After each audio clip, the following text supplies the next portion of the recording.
ទីនគឺចេញមុខអាពីប្រទេសកុយបាហើយបងប្អូនបន្ទាប់ពីសហរដ្ឋអាមេរិកបានគម្រាមថា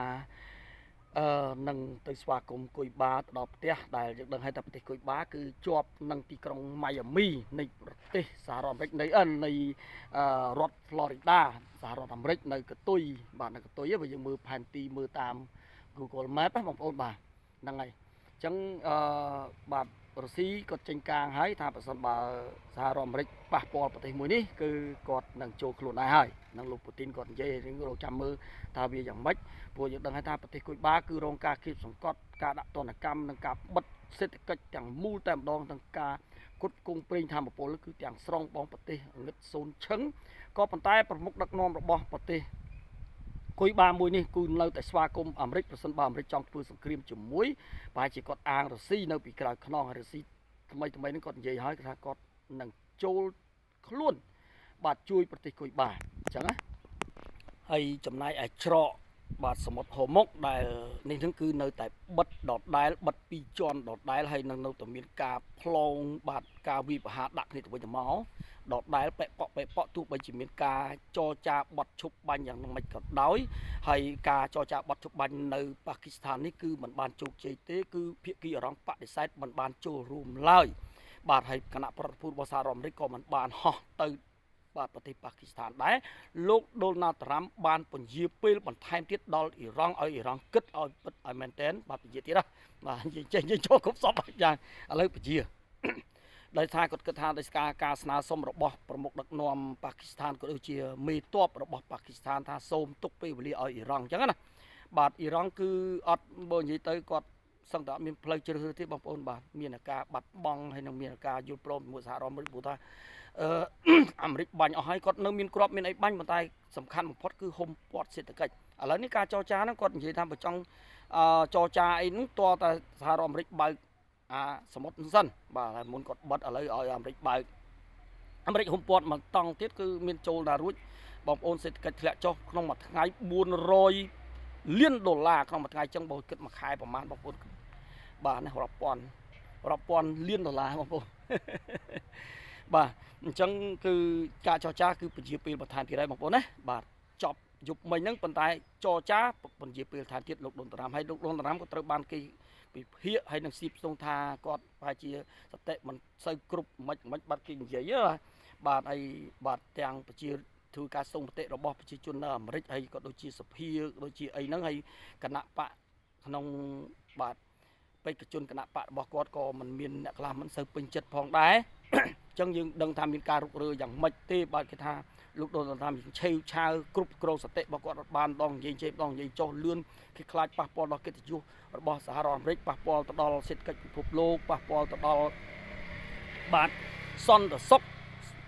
នៅពិភពលោកសង្គ្រាមនៅពិភពលោកផងដែរអញ្ចឹងគេខ្លាចថាការសម្រេចចិត្តរបស់គាត់សម្រេចចិត្តខុសអញ្ចឹងណាបាទគេឃើញកន្លងមកគឺគាត់ឆេវឆាវឲ្យការសម្ដីរបស់គាត់និយាយបាទសូម្បីតែប្រទេសមេដឹកនាំរបស់បាទគីមចុងអ៊ុនបាទរបស់កូរ៉េខាងជើងក៏គាត់និយាយថាបើនិយាយភាសាយើងអាក្រក់ស្ដាប់ថាឡប់សតិឬក៏សតិមិនសូវគ្រប់អីចឹងណាបាទគាត់ថាឲ្យបាទលោកដូណាល់ត្រាំហើយចំណែកឯម៉ាក្រុងក៏គាត់និយាយដែរគាត់ថាធ្វើមេដឹកនាំមិនមែនចេះតែនិយាយថ្ងៃនេះចេះស្អែកឡើងធ្វើអញ្ចោះបាទត្រូវចេះគោរពជាមានទំនួលខុសត្រូវនៅការនិយាយរបស់គាត់លោកម៉ាក្រុងបាទដែលជាប្រធានាធិបតីរបស់ប្រទេសបារាំងក៏បាននិយាយចំអកលើទៅដល់បាទលោកដូណាល់ត្រាំផងដែរអញ្ចឹងសម្ដីនឹងការគិតរបស់លោកដូណាល់ត្រាំវាមានបញ្ហាគេរងចាំមើលសង្កេតមើលយ៉ាងម៉េចទៀតបាទព្រោះថាគាត់អាយុ70-80ហើយបងប្អូនបាទ78-79ឆ្នាំហើយអញ្ចឹងខ្លាចមានបញ្ហាអញ្ចឹងហ្នឹងបងប្អូនបាទហើយសម្រាប់ប្រទេសកម្ពុជាយើងឃើញថាមានកន្លងមកមានការប្រក្រាបនៅការ scam online ឬអីយ៉ាងម៉េចយ៉ាងខ្លាំងហើយ The Wall Street បានចុះផ្សាយថាកម្ពុជាយើងគេថាscam Cambodia វាប៉ះពាល់ដល់កិត្តិយសនៅប្រទេសកម្ពុជាខ្លាំងបាទហើយប្រទេសថៃបងប្អូនដឹងហើយថាបាទខ្លាំងឬក៏ខ្លោចឬក៏ខ្លាំងឬក៏ខ្លាចខ្លោចខ្លាំងខ្លាចខ្លោចបាទព្រោះអី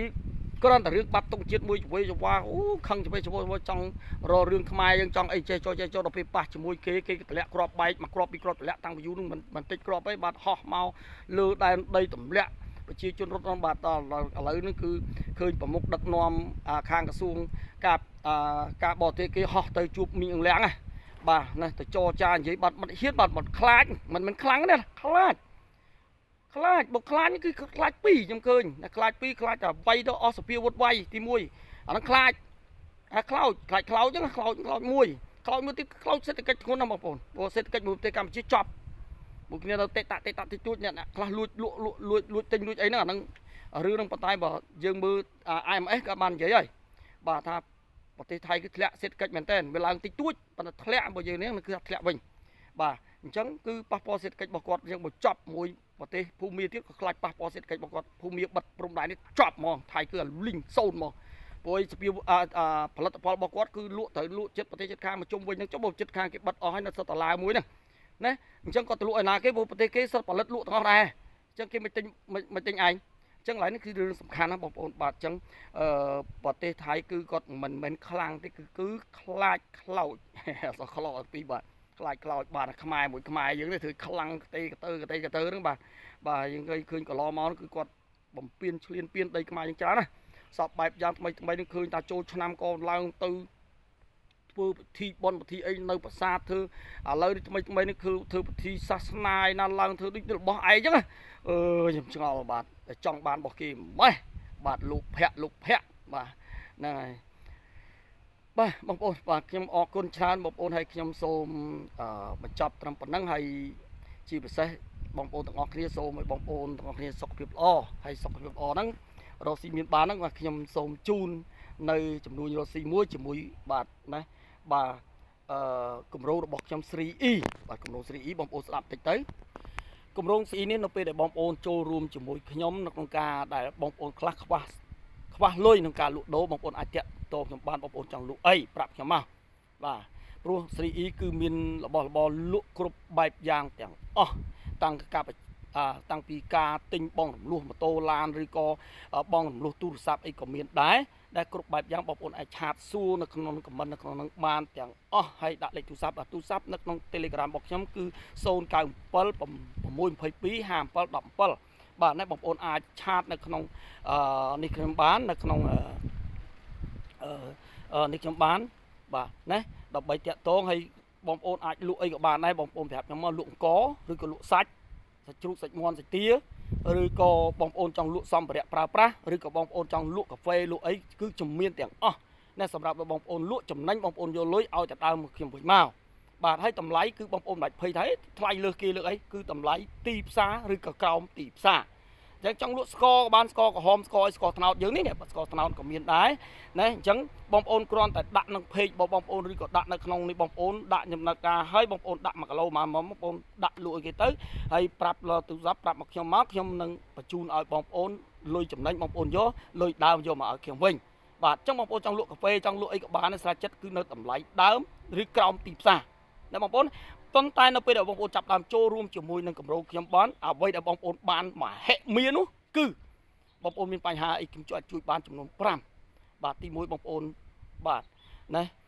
មានបញ្ហាស្ត្រីអីបើសម្រាប់តែស្ត្រីណាមានផ្ទៃពោះពេលអីចឹងខ្វះលុយខ្វះអីគឺអាចខ្ចីខ្ញុំបានពី$500រហូតដល់$3000ណាបាទបងប្អូនហើយមរណភាពគ្មានអនាគតផុតទេទាំងអស់គ្នាហ្នឹងបាទជួនកាលមានបញ្ហាបងប្អូនប៉ះពាល់អីគឺត្រូវបានមរណភាពស្លាប់ហ្នឹងបាទគឺគ្មានអនាគតផុតទេគឺជួនកាលយើងខ្វះលុយធ្វើបន់ធ្វើអីហ្នឹងគឺបងប្អូនអីឬក៏ឪពុកម្ដាយបងប្អូនអីអាចមកខ្ចីបាទពីគម្រោងខ្ញុំបាន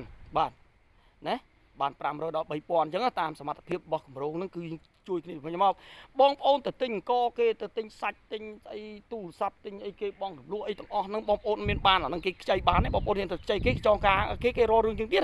បាទខ្ញុំអត់ទេណែបងប្អូនណាបងប្អូនសាកសិនហើយកុំអាជឿសាកសិនណាបាទណាបាទអញ្ចឹងខ្ញុំមានបើកលក់នឹងសម្រាប់ឲ្យបងប្អូនទាំងអស់គ្នាបាទការរកស៊ីជួយបងប្អូនទាំងស្រុងតែម្ដងគឺជួយទាំងស្រុងបងប្អូនណាហើយជាពិសេសទៀតបងប្អូនមានជំងឺឈឺស្កាត់ឬក៏គ្រោះថ្នាក់អីធ្ងន់បាទអត់យកស្រាលទេស្រាលខ្ញុំមានលុយឲ្យទេបាទធ្ងន់តែធ្វើការមិនកើតមិនអាចបាទប្រកបមុខរបរនេះបានយើងអាចមកខ្ចីលុយបានបាទការសងទៅវិញងាយស្រួលអត់មានពិបាកទេណាបងប្អូនណាអត់ពិបាកទេបងប្អូនអាចឆាប់សួរបានណាហើយមួយទៀតគឺរៀបអាពាហ៍ពិពាហ៍ខ្វះលុយការខ្វះលុយអីហ្នឹងណាខ្វះតិចតួចអីខ្ញុំខ្វះ$1000អីអាចមករកបាន 3E ហ្នឹង ចឹងគឺតម្រូវឲ្យបងប្អូនចេះជួយគ្នាបាទជួយទាំងខ្ញុំជួយទាំងគេជួយទាំងអស់នៅក្នុងគម្រោង 3E ហ្នឹងបាទ 3E ហ្នឹងបងប្អូនដឹងច្បាស់បងប្អូនអាចសារមកក្រោមមកបងប្អូនមើលគម្រោង 3E គឺគម្រោងបែបណាបងប្អូនមើលតាមហ្នឹងទៅហើយមានផលិតផលគឺបងប្អូនអាចលក់សាច់មាន់សាច់ទាមកអាចលក់បានបាទប៉ុន្តែមាន់ទាឬក៏អង្គសុទ្ធតែយកចេញពីកន្លែងដែលមានសមត្ថភាពបាទសាច់មាន់សាច់អីគឺសុទ្ធតែពិសេសមិនមែនយកមាន់មករៀលយកមកលក់សាច់ជ្រូកមករៀលទៅលក់ទេបងប្អូនណាសុទ្ធតែមានការគ្រប់គ្រងចេញពីកុងស៊ីត្រឹមត្រូវអង្គចេញពីរោងចក្រអីត្រឹមត្រូវណាបងប្អូនណាហើយយើងលក់ហ្នឹងគឺលក់ចំណេញតិចបំផុតគឺចំណេញលក់ដុំទេណាបងប្អូនណាមិនមែនជាការលក់យកចំណេញមហាសាលទេអញ្ចឹងអរគុណច្រើនបងប្អូនដែលមានការឲ្យបងប្អូនអាចឆាតសួរបាទខ្ញុំបានសូមឲ្យបងប្អូនអរគុណសុខភាពល្អរកស៊ីមានបានហើយទៅណាមកណាសុវត្ថិភាពតាមផ្លូវហើយបងប្អូនខ្ញុំរីករាយនៅក្នុងការដែលបងប្អូនឆាតសួរបងប្អូនបាទក្នុងការកែលម្អខ្ញុំឲ្យគ្រប់បែបយ៉ាងខ្ញុំរីករាយបាទស្ថាបនាក្នុងន័យស្ថាបនាអរគុណបាទអរគុណ